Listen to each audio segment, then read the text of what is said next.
Okay, so this video is going to be something a little different. Basically trying to clear up some stuff that I've had to explain to guys that are new, well, guys and girls, doesn't matter. People are new to four-wheel drive. And I guess the subject is locking hubs. So this is a fairly modern 4Runner. And as you see here, there's no dial, no locking hub. So I see a lot of people get confused. Where they confuse the locking hub with a locking differential. And the two are not related at all. Confusing because they both have locking in the name. But what the difference is so in a vehicle that does not have locking hubs, or sometimes they're called lockout hubs, the axle shaft that drives the front wheel, you can see the boot. So this is independent suspension. So it's got a drive axle, comes from the differential out to the wheel, and they're connected. I don't know if you can see it turn, but if the wheel is turning, the axle's turning, and vice versa. They are locked together inside the hub with splines. So like the end of that axle has got a spline in it, and it engages permanently with the hub. Okay, so that's virtually all modern four-wheel drives are this way nowadays. There's a few exceptions, but all your Toyota products, all the new Jeep products, GM. The only thing I can think of off the top of my head is like the newer Ford F-250s and 350s that still have manual locking hubs. And there's some gray areas with that because there's some like automatic features with them and stuff, but they at least have the capability to have locking hubs. The factory piece may not be fully manual. So, axle shaft, 100% connected to the wheel. And so when you go into two-wheel drive, you're basically inside the transfer case, disconnecting the drive to the front wheels. So all this stuff is spinning, but it's not connected, fully locked to the rear. Certain vehicles have some kind of nonsensical disconnects in the differential. And that's a whole different story. But basically, it's all about connecting the axle shaft to the wheel. So this is a spare hub assembly I have for my Samurai, and Samurais have manual locking hubs. And so you've got this dial, and there's typically, it's going to say lock or free. So in the free mode,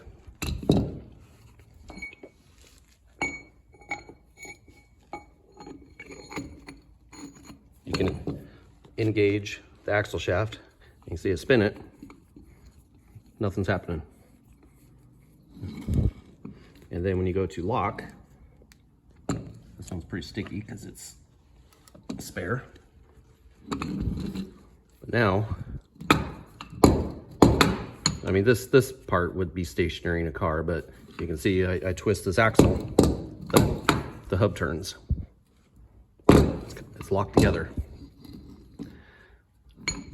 And so why is there a difference? Well, in the old days, you would click your shifter into two-wheel drive. That would disconnect the front and rear from each other, basically separating the entire front system.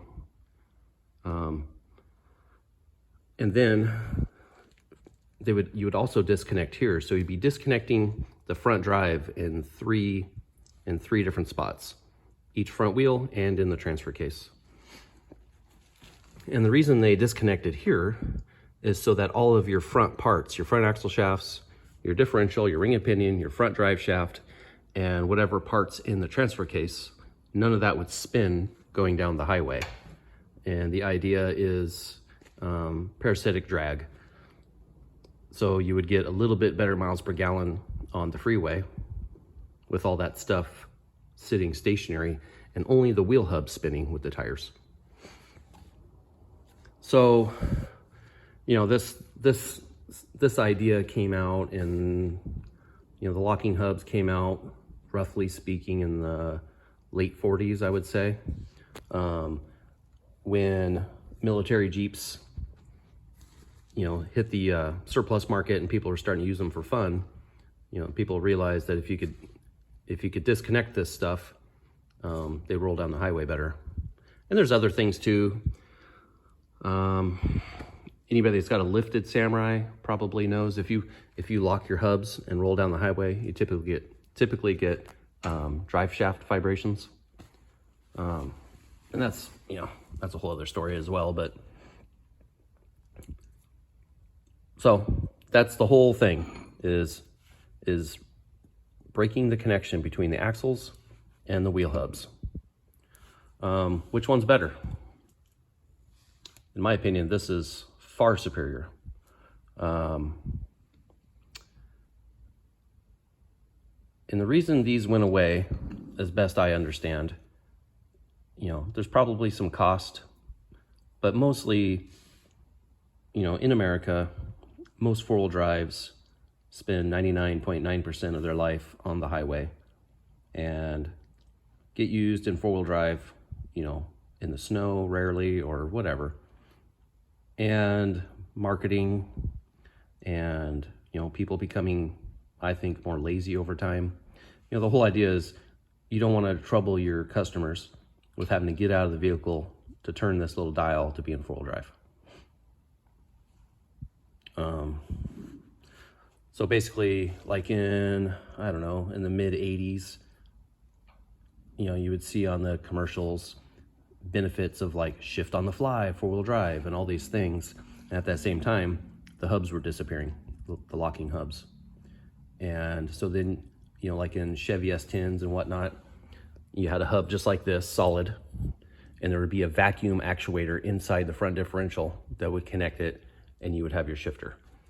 And so that introduces, you know, you've got to have a switch connected to the shifter, and vacuum connections and vacuum valves and rubber diaphragms and all this nonsense to do the job of this guy, which these rarely fail. Rubber vacuum lines, diaphragms, that stuff fails all the time. You know, and really it's, you know, their idea of convenience. You don't have to get out of the rig to have four-wheel drive. So, you know, in terms of convenience, you know, this is the winner. But if you actually use your truck off-road for fun, eventually something's going to break. And so if you have an old school rig with locking hubs, and usually the weak link is a front axle. Front axles are almost always weaker than rear axles in factory setups. Let's say you're out on the trail and you break a front axle shaft. This is now broken. Usually breaks right at the end of the splines. So now what's left of this is rattling around in there, trying to beat stuff up. What do? Well, you put your transfer case in two-wheel drive, you unlock both of your hubs, and you drive home. That's it. If you have a system like this, and you break a CV joint or a shaft, it's almost always a CV joint, you can't just disconnect it. All of this is spinning all of the time. So you've got to take this crap all apart, get that shaft out of there. Some bearings need that axle shaft inside to hold the bearings together. So that becomes an issue. You know, if you just pull one shaft out, the oil's gonna pour out. And now this other wheel is still spinning its shaft, so your differential is still spinning. You know, it just becomes a whole bigger problem. You know, if you're doing serious off-road, you need spare axle shafts, so you can swap them on the trail. basically to keep all this stuff functioning. Whereas an older rig, you can just unlock the hubs, go into two-wheel drive with your transfer case, and now none of this broken stuff is spinning anymore. So that's one major advantage. A second advantage is you see a lot of stuff where guys are building kits to do like a two-wheel drive low selection option in a transfer case. Well, every truck that comes with locking hubs has two-wheel drive low already. All you have to do is go to four-wheel drive low in your transfer case and leave these in the free mode. You know, and that comes in handy for backing up trailers. I use my low range a lot backing up trailers, especially with a manual transmission. It just makes it a lot easier. You don't have to ride the clutch so much, and you have more control. You can go slower and all those sorts of things. So that's another one.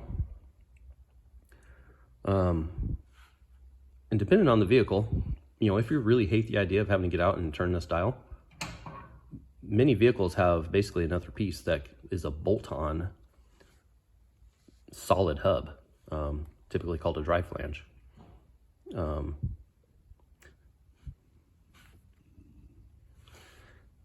So, I mean, that's basically the whole story. But again, I think for rigs that actually get used, you want a rig with locking hubs. You know, and there's no such thing as the black and white perfect anything, honestly. But you know, especially Suzuki Samurais, Toyota pickups, stuff that gets driven on the street and on the trail, I believe this is the way to go. Oh, and another cool thing, let's say you built a truck on a extreme budget and you couldn't afford to put a locking differential in, so you welded the front spider gears. That makes steering in certain terrain really difficult. And so you can get out and unlock one hub, and so you still have differentiation between the two front wheels, because one just is rolling free and the other is locked up to the axle. So you still have a true three wheels being driven. That's kind of a goofy thing, but it's definitely another option.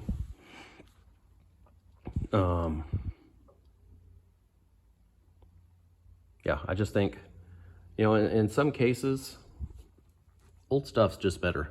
In my opinion, this is one of those things. So basically wraps this up. I'm gonna do a couple other subjects on this. I think my next one is gonna be kind of your modern truck with its off-road modes versus an old truck, and kind of what the differences are, what the modes do, and what I think is better. You know, and again, I'm no guru or anything. It's just this has been my hobby for 30 years now, and in my profession for a lot of those years. So these are just the things I've learned during that journey. You know, another kind of separate thing that doesn't necessarily have to do with the locking hubs, but kind of old school serviceable hubs versus unit bearing hubs. These are, you know, you got more options if you're stuck out somewhere with stuff that's serviceable. You know, in my case, I mean, this is about, I don't know, 8 pounds, 10 pounds. I keep this bolted into my spare tire when I'm doing serious stuff. So that way I've just got all these spare parts, you know, bearings, hub, locking hub, brake caliper bracket. It's basically everything from the steering knuckle out. And you can do the same with this. I guess that's another place where a modern system kind of wins. A unit bearing is a pretty sweet thing to deal with because it's non-serviceable. I mean, it sounds kind of weird, but it's sealed. It's a sealed unit. So you can take this all apart and not have to deal with grease and possibly dropping a bearing in the dirt if you're out on the trail or something like that. That's one reason why I keep this spare as a complete unit. I plug off this hole to keep it sealed up, but this is greased. It's clean, greased, it's ready to roll. And if I have an issue with one of mine, I can just put this in its place. And on a modern rig, you know, if you keep a spare unit bearing, oftentimes they're the same side to side, but not always.